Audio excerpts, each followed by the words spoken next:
person.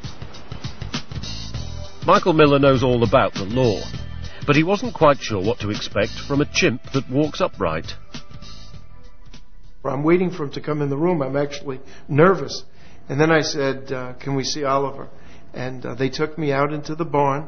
I sat down in a chair just like I am now. And Mr. Berger went into the other room, came back, and there was Oliver on a tether. And I was blown away. I don't even know I don't have words to describe how I felt.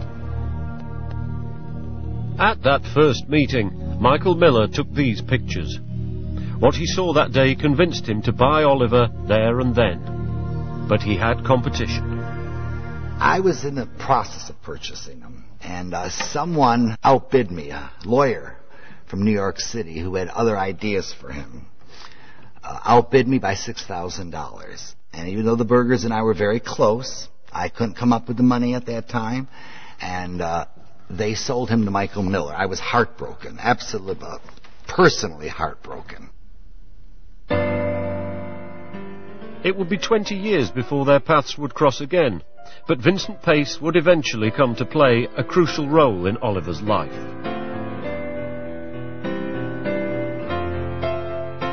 Michael Miller bought Oliver for $8,000. He knew nothing about keeping chimps, so he asked Oliver's previous owner, Frank Berger, to look after him. After all, he couldn't take him home to Manhattan. What would the neighbors say? Well, they thought I was crazy. I mean, everybody I knew thought I was crazy. They hadn't seen them. And so I just said, I just bought this ape. It's the strangest thing I ever saw. I walked upright, and that's nice. But Manhattan attorney owns Bigfoot was not a story he was going to be able to keep to himself for long. Soon a journalist, sensing a scoop, came knocking at his door. And he said, look, I want the exclusive story and I want a photograph. Or I'm going to put it out on the UPI wire. And you're going to have everybody in the world coming to your door. Michael Miller thought he was bluffing. By the next morning, he was forced to change his mind. I got to my office. I couldn't get into the building. I literally couldn't get into the building. I said, what's it about? And they said, there's an attorney who has Bigfoot. And I could feel my heart go down into my knees. I was really scared. The media roller coaster was off and running. Soon headlines were asking the question, is he a Bigfoot or has science created a Frankenstein monster? Oliver, we know, came from the wild. And back in the mid-70s, biotechnology was in its infancy. However, in just 2 decades, cloning and animal hybridization would become a reality. Predicting controversial scientific breakthroughs is the job of Dr. Patrick Dixon. From a high-tech laboratory in London, he advises companies on what's going to happen in the future.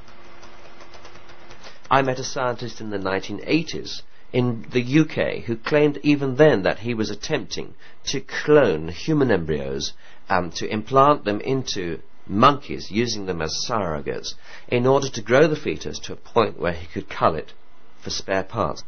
That was many years ago, over 15 years ago. He is yet to go public on the work that he did.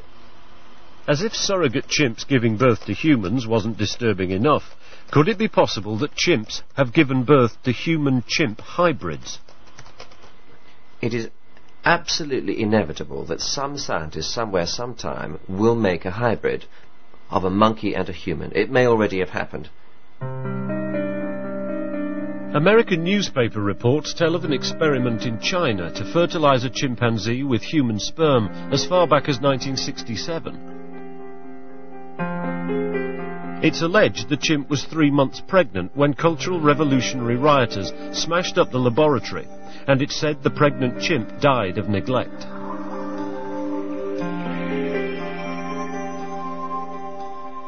However, China isn't the only country where such experiments are alleged to have taken place. According to psychology professor Gordon Gallup, it also happened in the United States. Only this time, a live baby was the result. Well, there's this rumor, long-standing rumor, that back in the 1920s at the original Yerkes Primate Center in Orange Park, Florida, there was an attempt to artificially inseminate a female chimpanzee with human semen from an obviously undisclosed donor. And according to the rumor, not only did conception occur, but the pregnancy went full term, and it gave rise to a live birth. And within several days after the birth of this infant, the decision was made to euthanize the baby and not go public with the results. I had a former professor who was at the Yerkes Primate Center at that time, and he confided in me that in fact it did happen. That doesn't make it true, but he was a very credible source. Professor Gallup won't name this source, and the Yerkes Institute deny it happened. But for such stories to circulate, it highlights our strange preoccupation with the idea of creating a humanzee, a creature that is part human, part chimpanzee. When I first saw Oliver's picture back in 1976, I thought Oliver might be a humanzee.